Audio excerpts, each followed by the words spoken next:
Hi, this is Maria, and I wanted to talk to you today about 5 reasons why you don't meditate. And my idea behind this post wasn't to make you feel guilty or to tell you how to meditate or that you should meditate. I feel like there is a lot of content written on that already. I really wanted to get behind the reasons, the barriers. Why is it that we don't meditate even though we know it's good for us? And this is something that I've struggled with for many, many years.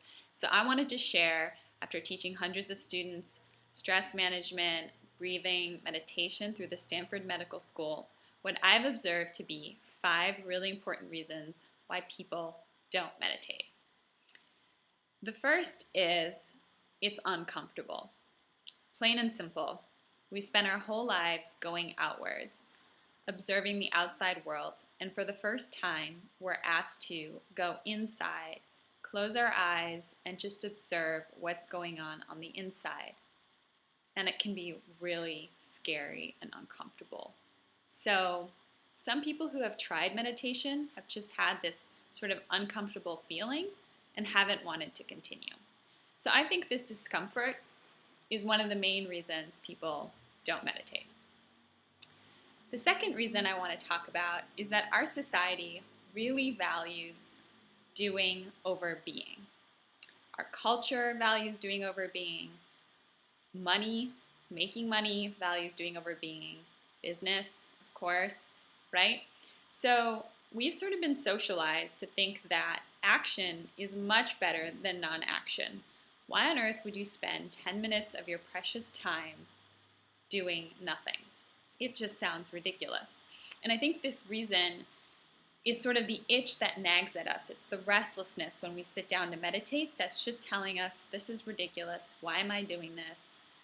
I want to go check my email. I want to go prepare breakfast or whatever. Okay? The third reason is there isn't necessarily clear and consistent feedback when you meditate. What I mean by this is when you eat a piece of cake, you know it tastes really great. You're like, this is delicious. I love this, right? There's no ambiguity. With meditation, you don't know what you're going to get. Sometimes you're going to have a really pleasant, relaxing experience. Sometimes it's going to feel like crap. So because of this sort of inconsistent feedback, it's really hard, right? It's really hard to know, like, what is this working? Is this working the way it's supposed to work? So I think this sort of inconsistency in feedback is the reason people find it really hard to nail this behavior. Okay, finally, my fourth reason is that it's a habit, like any other habit. And I don't think we've spent a lot of time learning how to form and sustain habits in our lives. There's an actual art and design to it. There's an actual science behind habit formation and habit maintenance. So I think that this is another reason why it's really hard for people to be consistent. And finally, the last reason is going to sound so ridiculous, but I think meditation is just too good to be true. It's so easy that somehow we build it up as this very hard thing. What I mean is, I'm going to share a personal story. When I was in India, I was sharing my technique with this girl. I was like, oh, I'm practicing this mantra-based technique. It's fantastic. I really like it. It's working really well for me. And I asked her, well, what is her meditation practice? And what she answered really changed my perspective on meditation.